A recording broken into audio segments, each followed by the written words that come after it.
घने वीरान जंगल में एक साधु तपस्या कर रहे थे। राहगीर जो कि रास्ता भूल चुका था, इसी जंगल से गुजर रहा था। अचानक किसी जहरीले जीव ने उसके एक पैर पर काट लिया। घबराया हुआ सा इधर उधर देख रहा था कि दृष्टि उसी गुफा पर जा पड़ी जहां साधु तपस्यारत थे। पीड़ाग्रस्त राहगीर बिना सोचे विचारे उस स्थान पर प्रवेश कर गया। साधु ध्यान करते हुए दिखाई दिए। बेसुध होते जा रहे राहगीर ने साधु से मदद मांगी। साधु ने कहा, मैं मंत्रों की शक्ति से तुम्हें ठीक कर सकता हूं, किंतु उसके लिए तुम्हें मेरे कहे अनुसार साधना करनी होगी। राहगीर तैयार हो गया।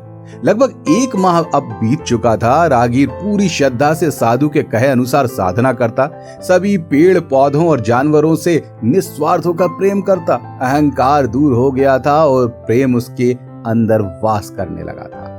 लेकिन अब तक उसके पूरे पैर में जहर फैल चुका था। उसका चलना अब मुश्किल था।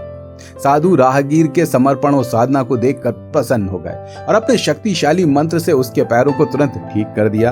राहगीर को कहा कि जाओ बेटा, अब अपने घर लौट जाओ। लेकिन अब तक राहगीर को जीवन के महत्व का भान हो चुका था। साधु के कहे अनुसार चलकर अब वो अपनी इंद्रियों पर नियंत्रण करना सीख रहा था।